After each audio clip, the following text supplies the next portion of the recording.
So, can I buy a house when I file bankruptcy? How long will it take me to buy a house to qualify for a mortgage?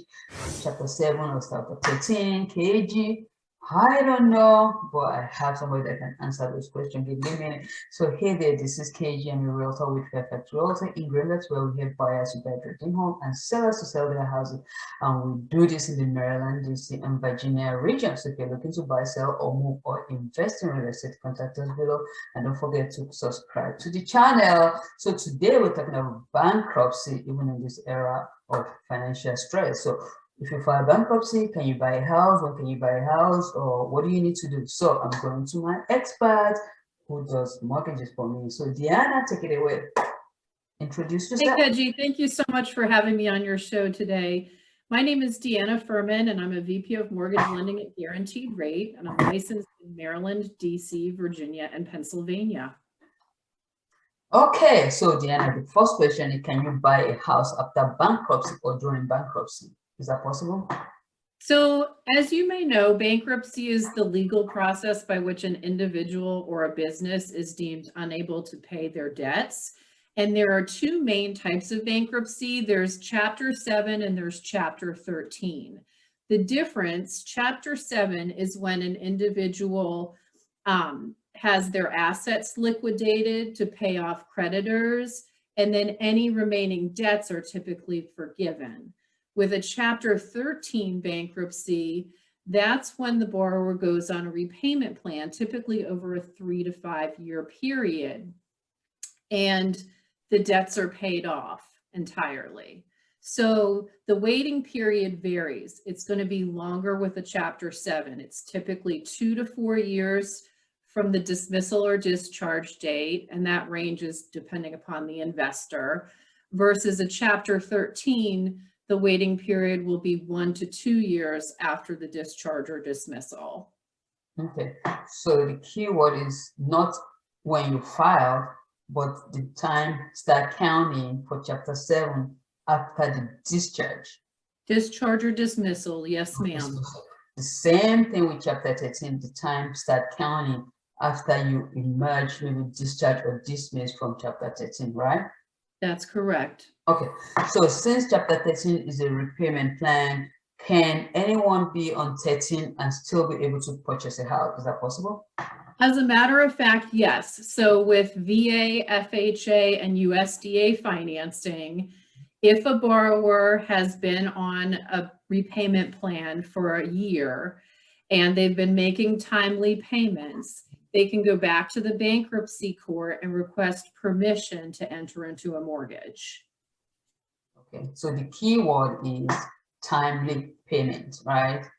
Exactly. Because you have to be on time for them to approve you to purchase a house. Okay, so 7 or 13, you can buy a house, you just have a waiting period. So somebody that is filed Chapter 7 and they are now at the point where they're out of that bankruptcy, what can they do? Give me 2 or 3 tips. What can they do now to prepare to buy a house while they're waiting during that waiting period?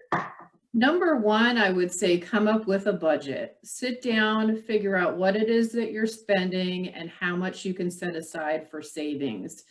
That way you have funds set aside for down payment and closing costs when it comes to purchasing a home. Different ways of setting aside savings could be having a portion of your paycheck set aside and put into a completely separate account.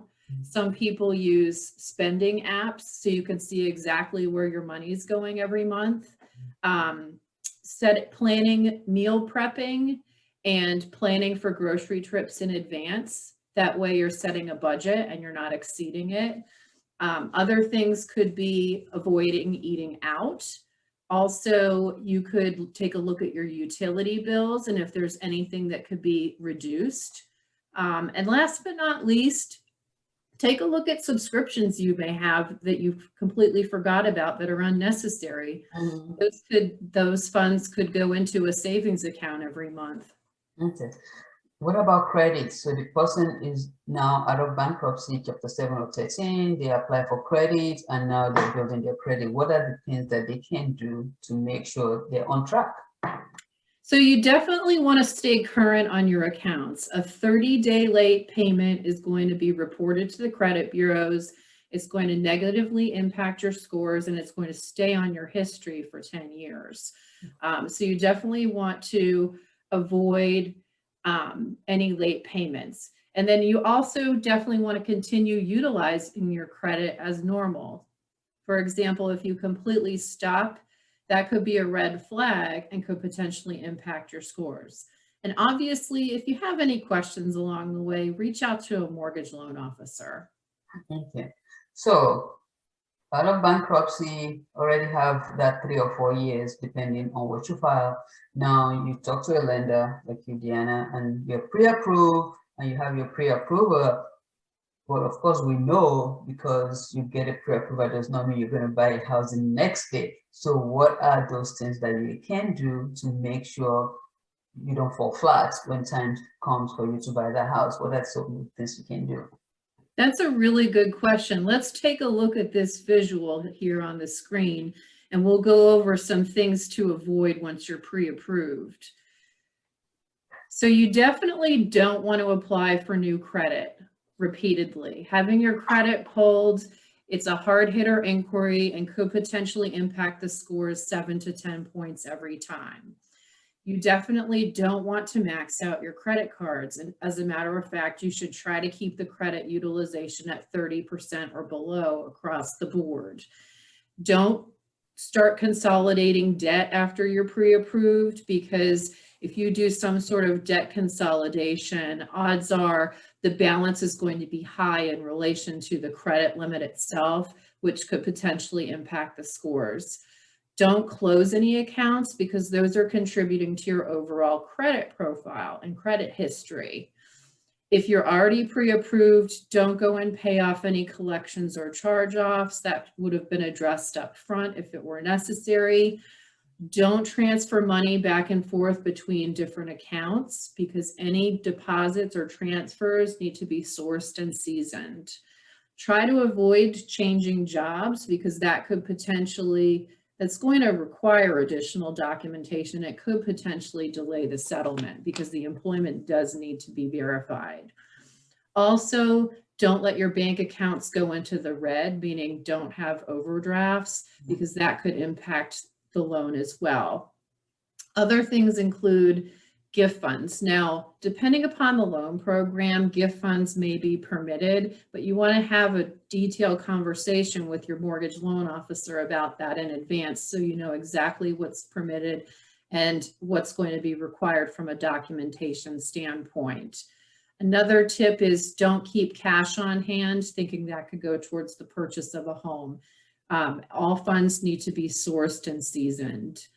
And then last but not least, don't give your personal information out. We want to try to avoid identity theft. So these are all different things to avoid once you're pre-approved. Wow, thank you, Deanna. So I really like the caption said protect your pre-approval, because you have pre-approval does not mean you have loan approval. Any of these things can really affect you in qualifying for that final approval, right? That's exactly right. Okay, we're going to do that. So Deanna, thank you for going through this pre-approval, protect your pre-approval. I really like it because you have a pre-approval does not mean your loan is already approved.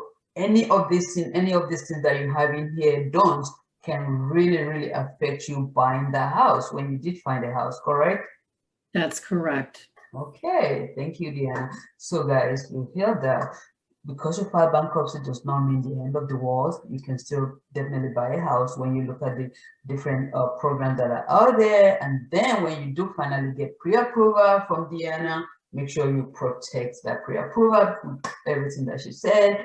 Deanna's contact information is out here if you want to contact her, definitely. And definitely don't forget to contact me if you're looking to buy, sell, or move in the Maryland, DC, and Virginia region.